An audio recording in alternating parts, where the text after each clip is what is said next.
reading habit is very low in India. So we try to go to self-help books. Exactly, sir. No one is going to read Bhagavad Gita, sir. I think sometimes bad books are, portrayed as good books because newspapers are sold out. The media is sold out. They write fake reviews. We have this identity crisis. So we try to create an identity of Indians. We try to create an identity of Hindi-speaking population. So we keep fighting. We are talking about this. I want to make clear we are not philosophers, or yes. We are not philosophers. We are just having we are also trying to understand, and we are also discussing based on our individual level of understanding. So with whatever simple level that we have about these concepts, we are trying to just strike out a discussion that will help you people as well as help us.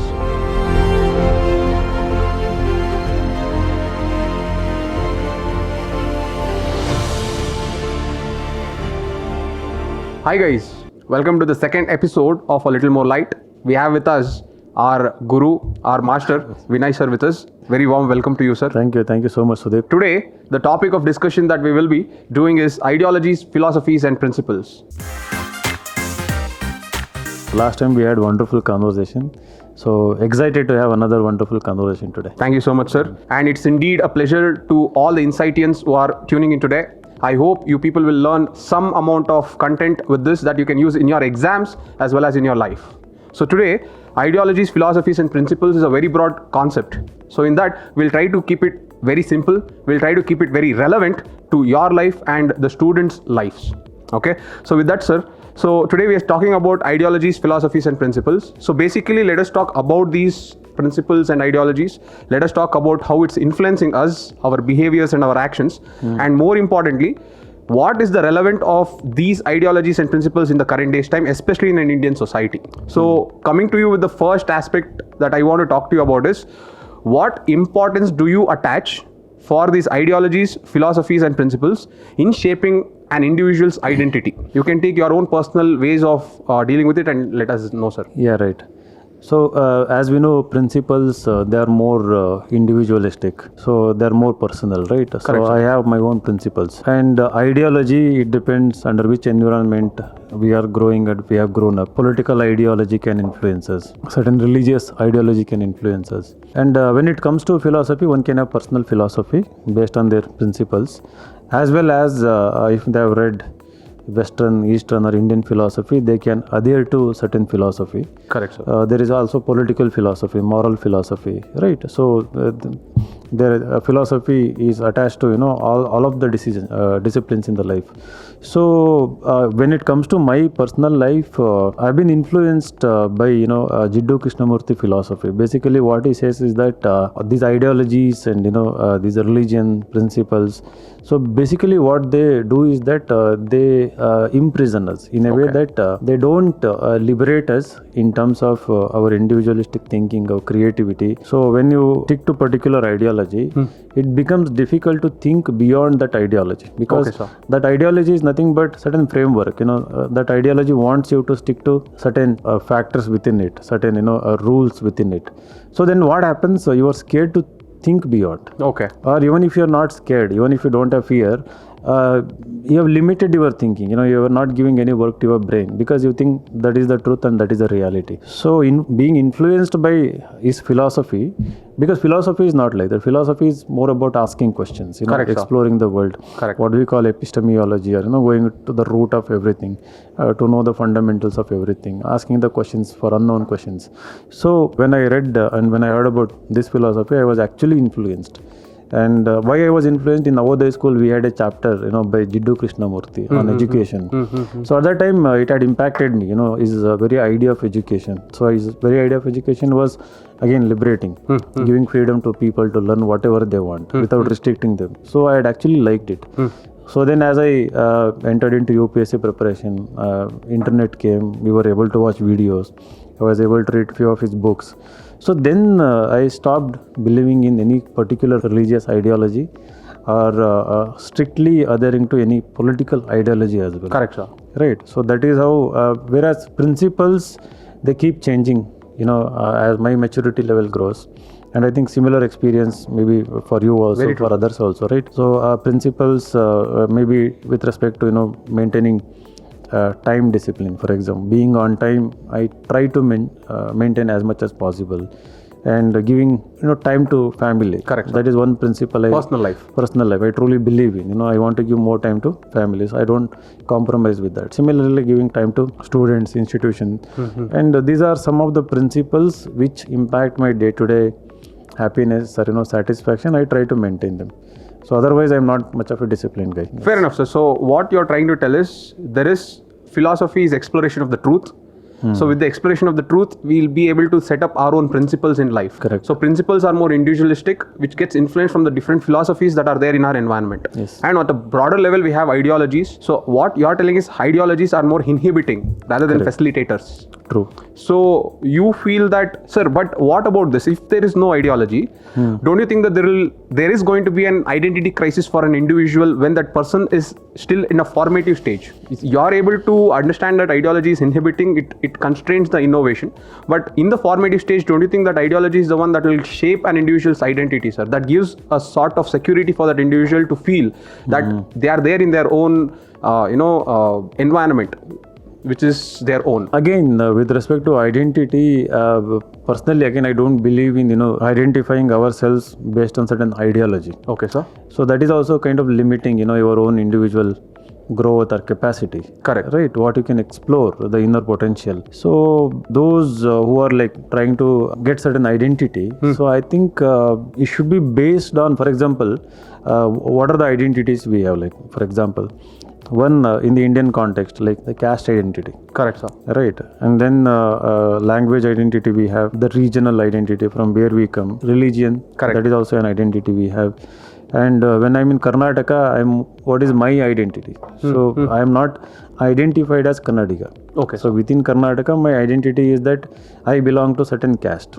Okay. XYZ caste. Like if you are discussing in a community, right? Or if I am coming from a middle Karnataka or Davangere or something like that. So when I go outside Karnataka, my identity becomes different. He is from Karnataka or he is Kannadiga. So people are least bothered about my caste. Similarly, when I move out of the country, so it is Indian. So Americans won't be bothered if I am from Karnataka or Tamil Nadu, right? Okay. So that is one set of identity. So now what is happening in India or in most of the democracies, these political ideologies are overriding all other identities. Correct, sir.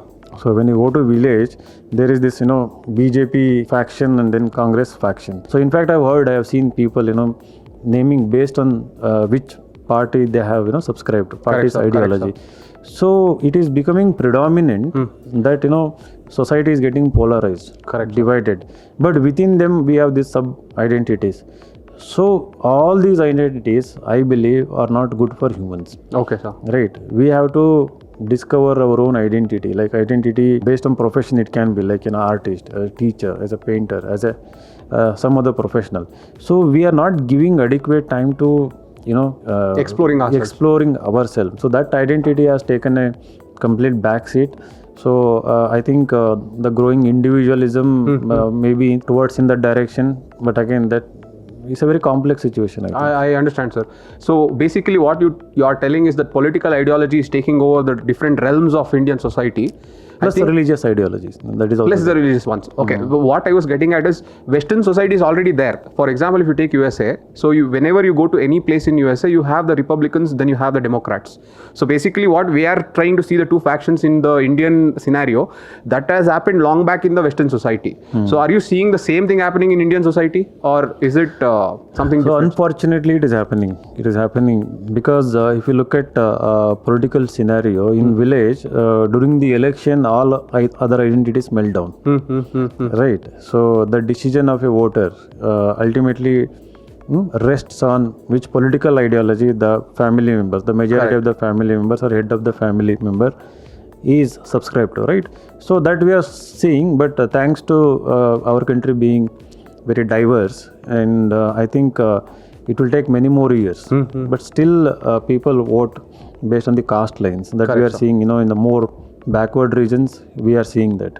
So in more forward, more developed regions, it is purely political ideology, maybe of a leader, and we also seeing this populist ideology of an individual, a very powerful leader, his ideology, so his idea of a nation, his idea of development.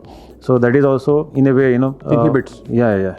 So I think India is moving in that direction, but still a long way to go. All right. So if that is the case, what is your take on how to liberate this, sir? How to liberate from this trend? If you are telling that the ideology is inhibiting, we are moving towards a society where there is a clear division on the basis of one ideology or two ideologies. How to liberate from this? How to explore ourselves and create Like that? how to explore, like why to explore, like why to liberate. The thing is, what happens is that when you have subscribed to certain ideology, it doesn't allow you to be creative. It doesn't help you come up with original decision making. Correct. Right, your decision is always influenced because of this ideology. So you don't choose right person for the job. For example, companies, for example, organizations, so they are also choosing people belonging to certain ideology. Right, here merit takes backseat, efficiency takes backseat. So you want individuals who subscribe to your ideology. They may have compromised character, Very true, sir. right, values, but ideology is aligning with your ideology. So our institutions are suffering, our politics is suffering, and in a way our society is decaying. So because of this too much of overdose of ideology, because of technology, all this, not because of technology, because political parties are using technology and religions are using more of technology to disseminate, to propagate all their ideologies. Every day we are bombarded with these things. So increasingly this polarization is impacting the health of our society and morality of our society. That is what I'm believing. So, sir, if we come on how to go about liberating this is a long way to go. There is still no definite answer How for to it. go? I mean, there is a definite answer in terms of giving freedom to our children, in schools and The upbringing colleges. part. Yes, sir. Yeah, upbringing. Like in our schools and colleges are also, they may not be subscribing into political and this religious ideology, but they have their own idea of education. An ideology that describes what kind of education should be given. So we have some idea saying that more focus on vocational education, trying to link industry with academia, supply more workforce to the industry, and the idea of education as given by Rabindranath Tagore or Krishnamurti or even Radhakrishnan, so that we are not practicing. Even Gandhi, And Nayi Vivekananda, Talim, and all that kind of education. So our brand of education nowadays is, for example, we know in UPSC, whenever people come for admission, they don't have the habit of reading newspapers. Correct, sir. They don't have the habit of developing any extracurricular activities, be it painting, singing, dancing, reading or writing or sports or anything. Very few people. So what it has done is that any individual, why they are individual, they have innate capabilities, talents. So we are not giving any freedom to explore those hidden talents and their true potential. So thereby it is limiting their ability to discover their own identities. Correct, sir. Right. So the education system is also in a way limiting. So we have people coming for IAS, IPS, never explored their lives. Right. And IAS becomes identity. That is unfortunate, right? That creates elitist class. Very true. And getting into IAS and IPS, we have seen what people, some of them do, right? And so coming to the civil servant aspect, so since a lot of our viewers are aspiring to become civil servants, so you told that within the society there is so much of bias towards the political ideologies. What is this impact on the civil services, sir? Do you think that there is an impact, and how do you think the people there are dealing with it? So it is a hidden impact, I think. I mean, the impact is visible. The way it is impacting is hidden, I think, because after spending like few years into preparation, reading so much about politics, I'm sure even candidates get influenced by politics. And when they enter politics, I think largely in the initial few years, they will stay away from politics, and they will maintain the two cardinal values which I hold very dear for a public servant. One is political neutrality and another one is anonymity. Yes. Right? Yes. Somehow they maintain it. But the politics is so overpowering in this country, it won't again give the freedom. No, sir. Even for an officer, right? So it expects obedience from you. It expects certain obligations, from you. So whether it is right or wrong, politics has become, again, we owe it to democracy. Too much democracy at people who are in power. No democracy at people who are powerless. At the grassroots level. Exactly, sir. So that is how skewed our democracy has become. Once you are in power, like you expect too much of democracy. Like you have to listen to everyone. Correct, sir. So I think the officials then go back to their political identities and then they split. Right. So based on which government is in power, and there are, I think, another middle class within officials where it gets adapted, adjusted to whichever party comes to power. Correct, sir. So that is also there. Again, that is unfortunate. I have seen very closely, and so we see it. And a very unfortunate thing about our society is that we are afraid to talk about the truth, and we know the truth. We are afraid to express the truth, and even if we express the truth, the way we express is through these talks and discussion debates, and in public very seldom we do this, and we don't act on the truth. Correct. We know an officer is too much politically inclined, and it is impacting his responsibilities and duties, because he will be helping only people belonging to particular ideology. Correct, sir. Right. He won't help people coming from another ideology. So we don't complain about it. So these are the issues that we are going through, I think. Fair enough, sir. So that was a new concept. There's a middle class within the civil services. They are they're like us. They are trapped. They have to be accommodative to whoever comes to power. What I like to call is that they have sold out their souls or something. So there is another class which is, I think, neutral still. Correct, sir. Correct, they don't budge to whatever kind of pressure. I think there are upright officials with spine. They're still there. Very true. But largely we are seeing these three classes, I think. Okay, sir. And what sir told is very, very true. The two cardinal values for any public civil servant is one, anonymity, and two is political neutrality. I think that is also elaborated in the civil services code as well, sir. So code of conduct. Yes. So that's a very nice thing to put at. So overall, sir, if we take the ideology part, what overall from this discussion that I could derive out is the ideology can be inhibiting. So we should not purely or blindly, focus the entire identity of ourselves into an ideology. Rather, absorb the goodness of it, but keep exploring yourself, explore the truth, and try to refine yourself. Yes, sir? No, we have to read every ideology out there. We have to read, and we have to be aware of these things in a way, not to subscribe and not to other. But the thing is, we have to be aware of the dangers of these ideologies, right? Okay, sir. So that when the next generation is coming up, to our own children, we can give that freedom. I think the most of the wars in the world, right, they happen because of ideologies. Correct, sir.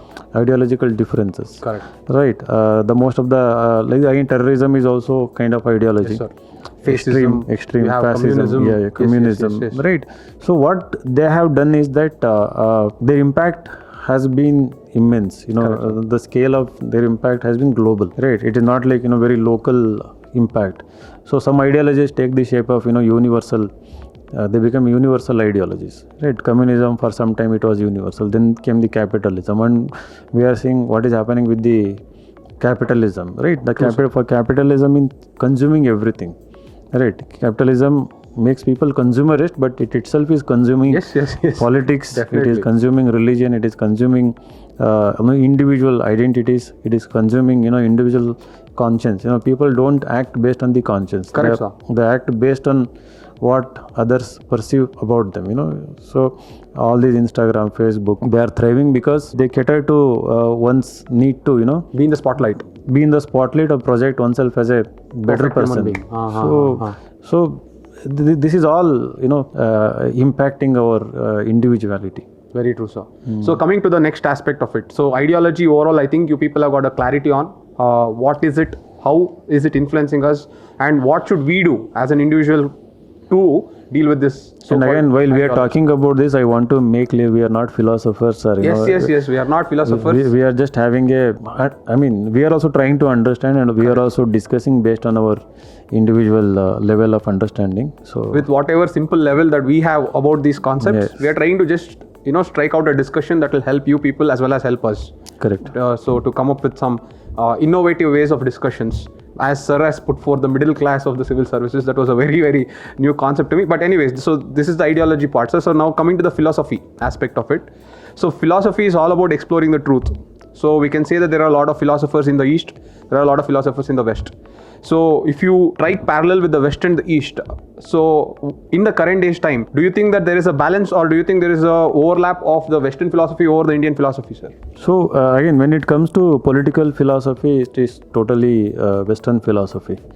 So which is the very idea of democracy. We claim we had democracy in Mahajanapadas and even Mahabharata, Ramayana. We try to source. Correct. We think that we are where democracy originated. When it comes to like individual philosophy, like what there is a philosophy about truth, there is a philosophy about justice, there is philosophy about freedom, there is philosophy about so many values, philosophy of knowledge, philosophy of happiness and other things. I think we in a way the Indian philosophy, I think it is everywhere. I mean, because it is part of our culture, right? Like respecting our elders, trying to derive our happiness by going for minimalism, for example, and not to be consumerist. So I think it is very much there.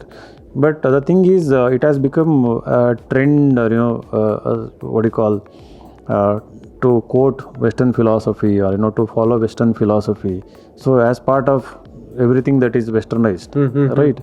So I don't think everyone is doing it. So if you look at very common men, right? So I think they largely are there and practice what has been preached in the Indian philosophy. When it comes to religious preaching, so we are very much attached. We are very 100%. Much attached to our religious teaching, and we see philosophy mostly from the religious angle. Correct, sir. In the Indian context, not from the, as I said, from the concept of freedom, knowledge, right?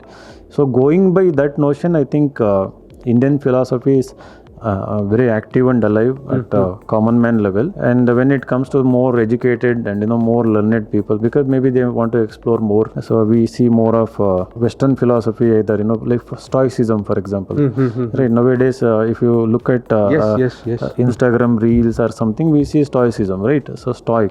So I think that is that was there. Anyway, elements of Stoicism was there as part of 100%, our Indian philosophy, but we quote Western philosophy. Exactly, sir. So the same Stoicism, we have aspects of it even in Buddhism, we have aspects of it even in Taoism of China. So these things are there. So that is what I'm coming to the next part of the question. The reason why Stoicism is becoming so much heard, buzzword everywhere, is I feel basically the Western philosophy is being advertised very well, sir. I feel that because the media, the technology is handled by the West, I am feeling that the advertisement of the Western philosophy is far better. The books that are available in Amazon, or the ideas that are portrayed, like this is a alpha male, this is how family should be. So all these ideas are put forth with an attachment that Western ideology is attached to it. So that when the generation Gen Z, what they call, or when the millennials look at these things, because they are more exposed to the social media, I am feeling that is more cooler, or this is the better version of the philosophy than our philosophy. I think that rub-off is taking place, which creates a bias towards our philosophy compared to theirs. This is my take on the philosophical aspects. Yeah, there is truth in what you are saying. And another thing is that we have educational inequality, right, within our country. Those who have better access to so-called good quality education, which is mostly influenced by, again, the Western demands. Correct. So today, if you look at the top schools, right, so what they're trying to do, they are trying to cater to the requirement of foreign universities. Very true, sir. Yes. So you send your children to international schools with an intention to, sending them to Oxford, Cambridge, or, Stanford, or MIT, Massachusetts Institute of Technology, or Yale, or, all these big top universities, right? So what is happening is that their curriculum is moving away from what is Indian values, Indian also. Society, Indian values, Indian culture, Indian yes. philosophy also. So I think only after going there, if they have interest, they might do some research or anything. But the children are molded or guided in a direction to look into the West, right, away from the East or away from our own Indian culture.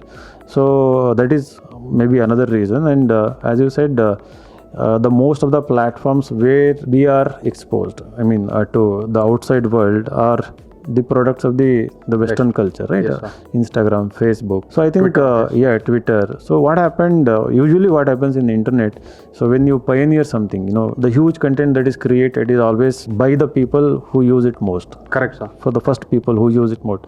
So it is obviously the Western people who started using. Instagram became popular later in India, before in the West, right? And so the algorithm will follow them only. Because they have the more followers. So they would have created already, content to follow this particular philosophy, follow particular philosopher from the Western.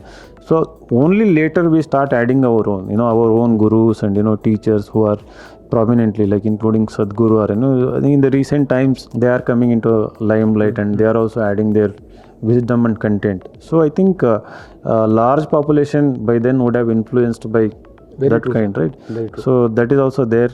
And somewhere in general, the reading habit is very low in India, right? So we try to go to self-help books when we are in distress, when we are in problem, when we want to just improve ourselves. But again, these self-help books, most of them are again exactly, sir.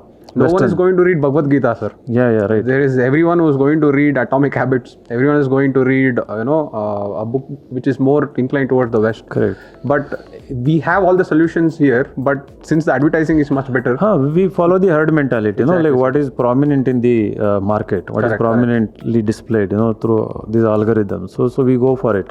So unfortunately, we don't have counter mechanism within India to showcase our own. Again, there is also kind of disdain, what you call kind of contempt for our own yes, sir. That cultural is elements, our own philosophy. We feel it, inferior. Very true.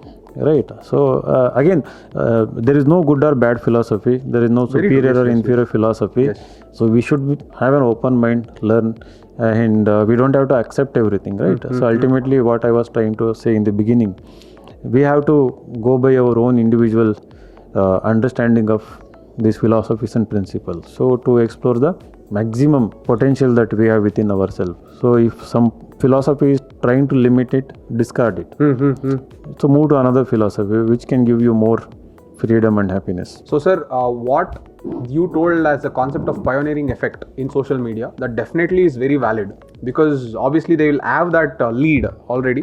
So whatever social media influencers who are now popping up within the Indian context, the Indian social media influencers, don't you think it is their responsibility to, at least take pride and to propagate some Indian philosophies at the same value as Western philosophy? Because what I have observed is most of the influencers go along with the algorithm and they go along with the trend.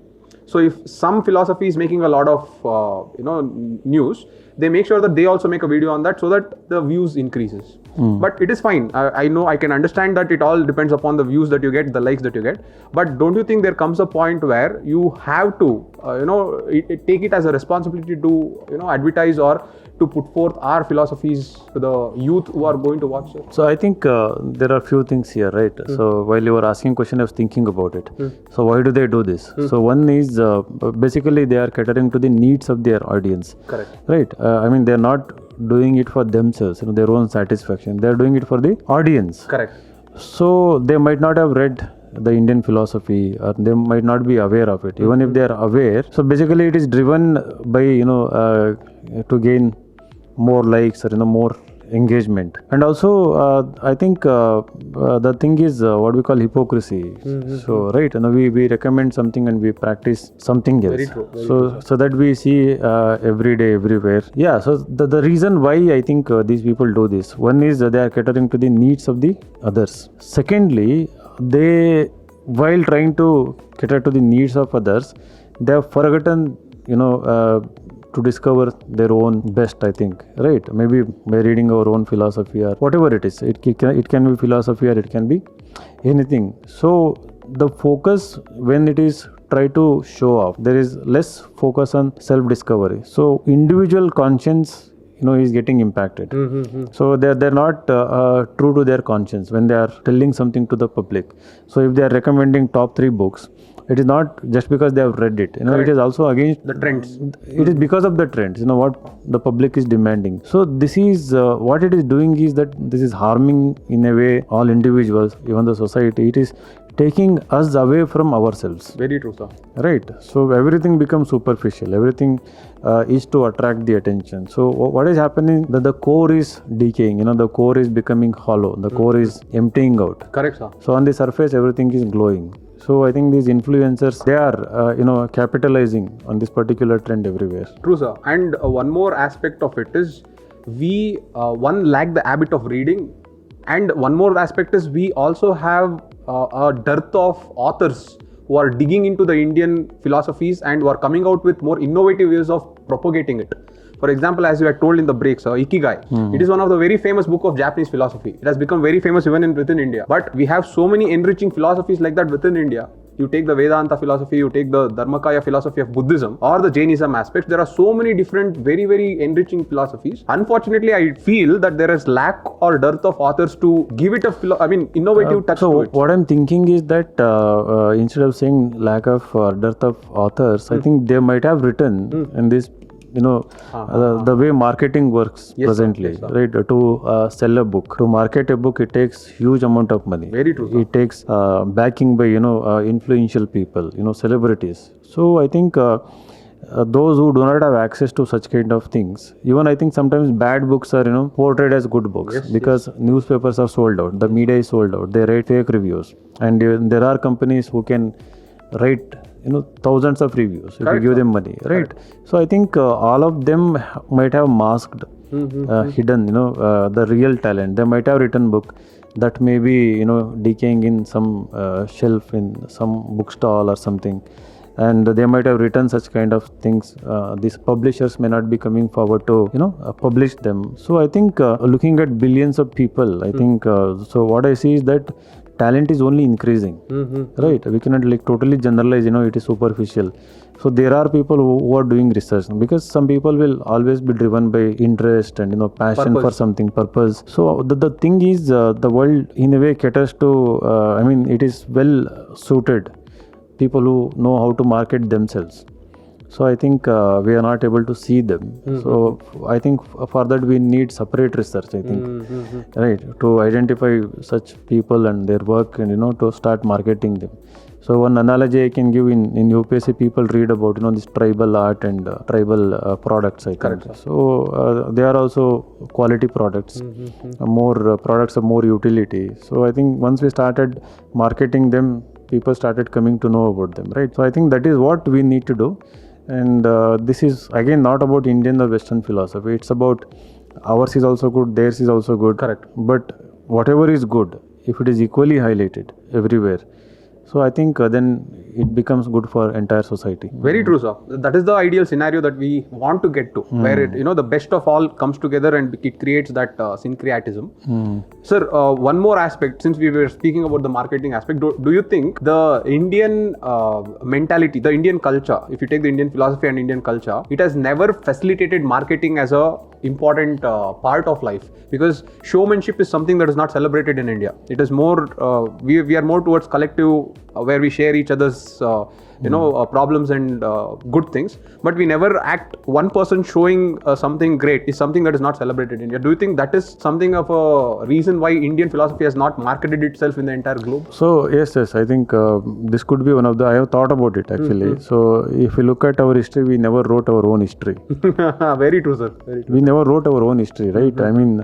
so we didn't give importance. I mean, there is a perspective which talks about, from the perspective of the time itself. Very true. So the importance we gave to the time, or the importance we didn't give to our own, to documenting history at cultural level, I mean at individual level, at family level, even we don't like when somebody is, I think the English word is ostentatious, I think something, try to show off. Correct, sir. We don't like such individuals within our families. I think we are not made very well aware of our own philosophy, culture, from school, college level. Correct. So if you go back to our history textbooks and culture textbooks, they try to glorify individuals, right? They try to glorify individual achievements rather than the collective achievement. Correct. So the entirely whatever we have done, right, achieved. So again, our history books, if you look at, it's a very no man's territory. It's a very dangerous territory to talk about history. and it is always overpowered by what others have documented, Correct, sir. Very true. rather than what we have self-discovered about our own history, right? And again, there is bias with respect to that also. If somebody writes our own history, so we attach some kind of ideology to it. 100%, sir. I mean, that is driven by ideology, the earlier thing which we were discussing. So I think it's we are a civilization, Indian civilization, which is in self-discovery, constantly evolving, trying to discover our own true identity, right? So because of multiple identities, I think we don't know our true identity. So I think somewhere I had read about, I think we have this identity crisis.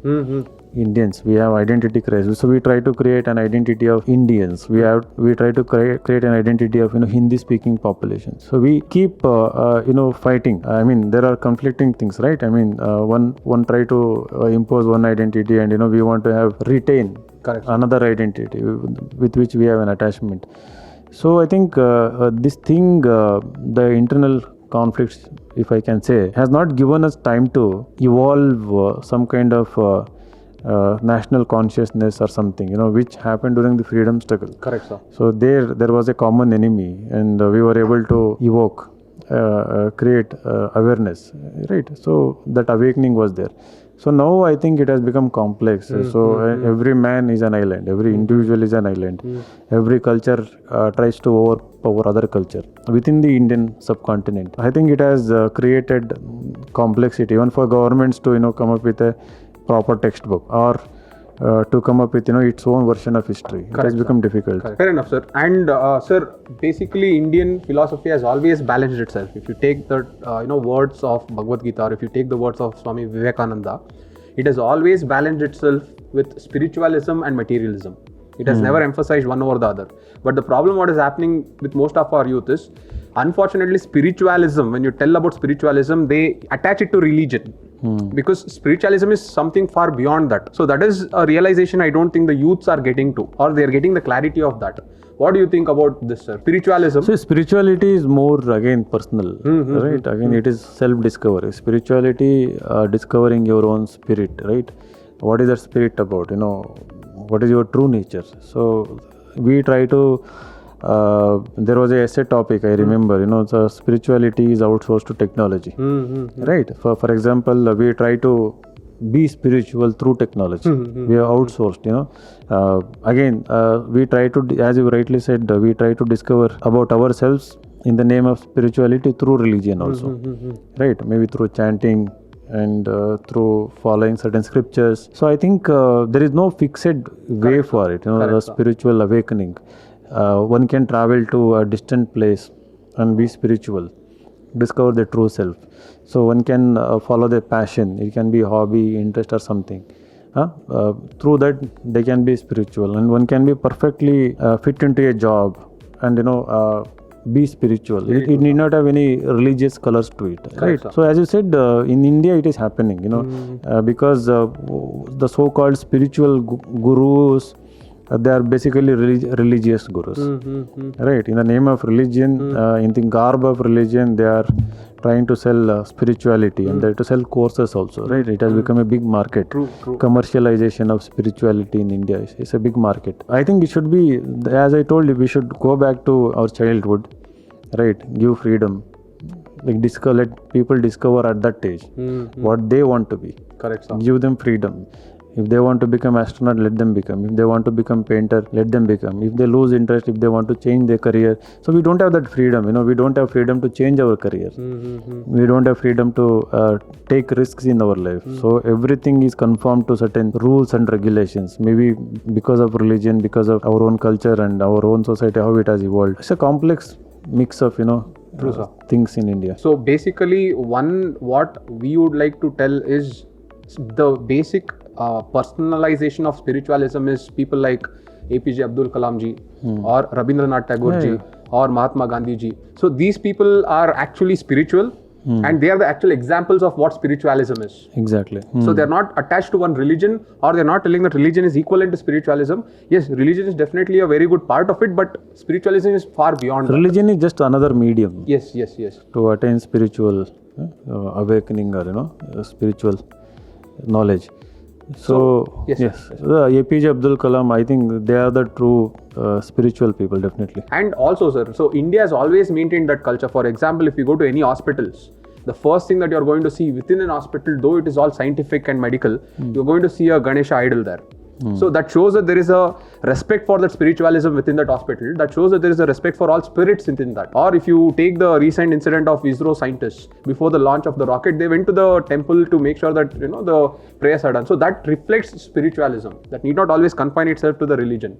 So the youths have to realize that spiritualism is something that will make you centered. It will give you that purpose in life. So that is something that we are missing. So ultimately, I think spirituality boils down to being a good individual. Yes, right. sir. I mean, being good individual, not conforming to what society expects out of us, conforming to certain universal values and principles. Being humble, being truthful, being honest, and being helpful, and in some cases, like being selfless.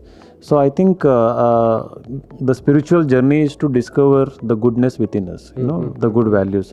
It is there, like, nobody is born bad or nobody is born criminal, right? So they are embedded within us. So what is happening is that we are not allowed to practice them. We are not allowed to discover them owing to so many circumstances. Like poverty can make someone criminal or make someone good also. Right. So we have seen in most criminal cases, there is some kind of history. There is some kind of, not necessarily only poverty. So there is some kind of exploitation. There is some kind of Abuse. discrimination, abuse. Right. So what happens? It limits your spiritual journey. Right. So these are the extreme cases. So ultimately, the spiritual journey is about, if not useful to the society, just be a good individual. So now what is happening after discovering our vices within us, based on the distractions and other things. So we want to become better individual. Very true. Sir, we spoke about the spiritualism and the materialism aspect. One more dimension of this philosophy and how it's influencing our behavior is with respect to collectivism and individualism. So basically, the Indian philosophy has always spoken about collectivism. But if you take the individualism aspect, is something that is coming inside. As we have spoken already, the showmanship was not there in India, but now the showmanship is now taking its spotlight in India, mainly because of the Western influences. So what do you think, sir? Is this good? Because with individualism is not all bad. When individualism comes, the entrepreneurship, the risk-taking abilities, the ambitions, the goals, all these are coming together. But is that isolating an individual from the social gatherings and interaction? And is it leading to that mental pressure, the mental trauma, the depression, what we see? What do you think about it, sir? Society has so many benchmarks, right? I mean, when you are individualistic, you want to achieve certain things, get into best university, become an entrepreneur, create $1 billion company, or get into IAS, like big jobs. So that I think that is there is nothing wrong with individual ambitions. But individualism is not limiting or not preventing people from, I think, attending any marriage function or anything. What it is doing is it is preventing people from participating for a cause. Correct, sir. Right. So the individualism, that is a big danger that we are seeing. You cannot go on protest. You don't want to go on protest. You can protest on Twitter and sit at home. Right. So you don't want to get into street, fight for justice, or you don't want to voice your anger against certain injustice. So what is happening is that individualism is creating more and more comfort zones from where we can achieve things. The services. I mean, all the technologies. The Swiggy, within half an hour it comes. Amazon. Very true, sir. Within one day things can come. Education, your internet. It can give you all the knowledge that you want. So some of the services, most of the services, not some of the services, even government or whatever it is, you can get it done from your home. So what this is doing to an individual, as you said, in a way that it is limiting their participation, right? In addition to that, so you also talked about one more thing. Sir, that isolation is creating the mental pressure. Yeah, exactly. So that is very much true, actually. So man ultimately is a social being, right? Yes. So social animal. I believe in being in a group and being with good individuals all the time. So I think no man is an island. right? So howsoever he tries to live in solitude or tries to achieve things individualistically, I think that won't give you him or her satisfaction. So when you whatever you want to do, it should ultimately have certain social good also. It may be for your individual satisfaction, but it has certain social utility. So I think then it will have certain meaning. So I think coming out and going out, making more friends, participating in activities for a cause, may not be for a cause. So I think that will create a more vibrant society. And also what is happening because of individualism is that the politicians are capitalizing on this, right? So they are holding on to power because of this particular nature of individuals now. They know that they won't come and fight against us. Correct, sir. Right. So they are in the comfort zone. Even decision making for them, it should be easy, right? It should not be complicated.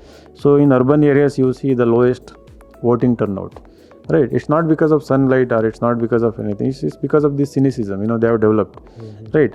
And they have withdrawn from the participation in these things. So what it is doing is we are sending idiots, incapable people, criminals to our parliaments and legislature because this growing individualism. They are playing on the gullibility of the people. And also these people, like those who are individualistic, they think that they have nothing to do with the government. I will learn something, I will pay taxes. As soon as I pay tax, I am done with the government. So I have everything to for me, whatever needed to for my individual ambition, I have everything. So this is also helping politicians, right? So you elect anyone, right? They know that they can give ticket to any criminal, spend money, get elected. So it is creating more of autocratic regimes. Democracies are the urban apathy, what they call. I think it is now spreading from urban to other areas also. No, it is spreading to rural areas. It will spread to rural areas also. So because of the first point which we were discussing, still the ideology is very strong. So because of that ideological fight, people come and vote in more numbers in rural areas. And also for them it has become a ritual, voting in elections. And in villages the culture is still vibrant. These festivals, fairs, they keep happening. So I think it's long way to go where we start seeing individualistic individualism in rural areas in India, I think. Fine, sir. So I think I know we have had a good discussion. So first, to just strike a parallel between the Western philosophy and the Eastern philosophy. If you take Western philosophy, one of the most important golden rule that we always hear is do unto others as you would have them do unto you. But the same thing we have in the Mahabharata in the Eastern philosophy that says Atmana pratikulani pareshani samacharit. That means the same thing. Okay, what the Western philosophy is telling. The same thing has been told by Vivekananda also in the Vedanta philosophy also, that what we need to do, we should be careful that it should be the same thing that we expect from others also. So taking the Western and Eastern philosophy together, what, as you told, sir, we always have to, there is nothing called West or East. It is always about the interests. It is always about the common good. Which serves the common good, you absorb it. Which is very regressive in nature, you refine it. So overall, that is the takeaway of the philosophical aspect of today's discussion. Do you think it is right, sir? No, that is right. Every invention, every discovery, every philosophy, every ideology should strive to make this world a better place to live, rather than creating more divisions among people, among nations, among cultures. So I think if all of them serve together to make people better in terms of their developing their character. So I think the world will be a far better place to live, and we will have less conflicts and what we call as the human development. So I think it will be equitable. So every nation will enjoy that kind of human development. Yes, sir. Sir, finally, what my idea is how we have evolved with respect to values is, initially when we were evolving from nomadic to agriculture, we more focused on intelligent quotient. Intelligence was something that was thriving. Then after intelligence was saturated, then when the evolution of humans came, now at the current day's world, it is more valued of emotional quotient. We are valuing the emotional intelligence of an individual. So with the coming of artificial intelligence, do you think the philosophy will change now? An individual with intelligence quotient and emotion quotient is there, but there has to be that spiritual quotient also in an individual, sir. What is your take on that? Do you think that is going to be the future? The quantum computing, right?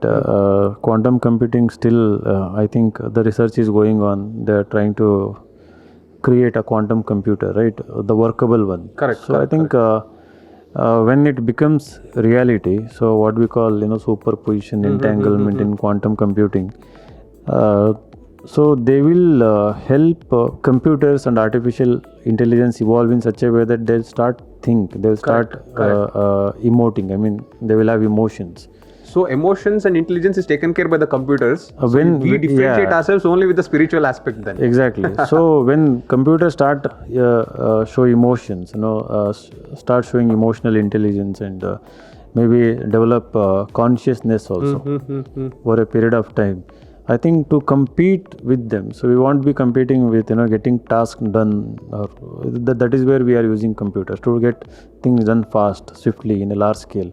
So I think that won't be the case. So the competition will be to become, I think, more better individuals, or to develop more better consciousness, I think. So it's a gray area, like we don't know what is going to happen. I think I keep hearing now and then this Yuval Noah Harari podcast, and even Elon Musk, and there are other people who talk about the future of how they are going to impact. So I think whenever we think about these things, we forget the billions of other people who don't have any means, like even the basic necessities they don't have. So I keep wondering what will happen to those people. They will become slaves, I believe. They'll be enslaved because they will be lacking education even after decades. They'll be lacking basic not basic intelligence, whatever is required to earn better livelihood. So I think they will push to disastrous level of slavery, and very modern slavery will emerge out of this. That is my fear. So only people who have developed their skills and have access to all these great technologies, I think it will create a separate class of people.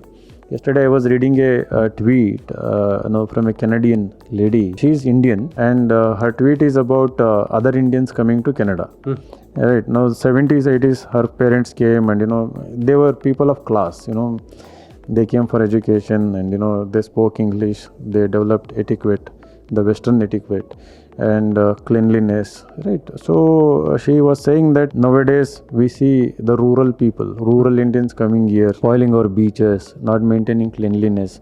She was saying, I think the classism is good. I think there should be division based on the classes, right? And these people should not be allowed to come into Canada or something like that. So I think this is what is happening now. So the people from villages, they are also aspirational, they also have ambition. Correct. They also want better life. So they may slowly learn these etiquettes and culture, also so-called Western culture. Overall, what we are trying to tell is the philosophy all tells the same thing. The ends is what matters, and the end is if we are able to become a good human being. I think that is. So I am also influenced by this Advaita philosophy, right? Very true, and sir. also there is one concept given by Jiddu Krishnamurti regarding the consciousness. So this is something I think related to Advaita philosophy. You may correct. I mean, those who are viewing us. It's about there is one single consciousness in the universe. Correct, It sir. is that like we are all sharing. Like your consciousness, my consciousness is same. Correct, sir. Right. So if I am harming you, if I am insulting you, I am insulting and harming my own consciousness. Very true, sir. So if everyone is aware of this very simple fact of life, I mean, I don't know if it is fact. No, it is actually a matter of fact, sir. Like we are all interlinked. We are all interlinked. Part of this earth. So if we become aware of this, we will never harm any individual. Correct, We sir. will never insult. We will never bring pain to any other individual, right? So I think that also has impacted me hugely. Like I try to live as much as trying to help others and not to harm others. So there are so many things to learn from Indian philosophy. 100%, sir. 100%. I think we are moving into a stage where there is so less tolerance, there is so much of hatred. I think there has to be some way where the values of Indian philosophy must be propagated in a way, especially to the youth, so that the tolerance and the assimilation capacity that we had. There should be people in parliament who are aware of these philosophies. Yes, sir. Who can talk about these philosophies to the law, because they have the reach. Yes, exactly, sir. We need celebrities who are aware of these philosophies. We need influential people, big people, who are so-called well-educated. What we put, well-educated. I think the well-educated means this only. I think who are well aware of themselves, aware of all these philosophies, and yes. everything, culture, history, and everything, and so that they should strive to make a society a better place. Sure, sir. So we request you people to take pride in yourself, in your roots, in your values, as well as the Indian philosophy. I hope it was helpful for all of you guys. Sir, final words to our viewers. So final words, and thank you so much, Sudeep, for this is our second edition and second episode, and he came up with this brilliant idea. So earlier I used to do podcast. It was more of like personal, sharing personal experiences from my life. I think more than that, I always wanted to share my own ideas and thoughts, which are like evolving. Correct, sir.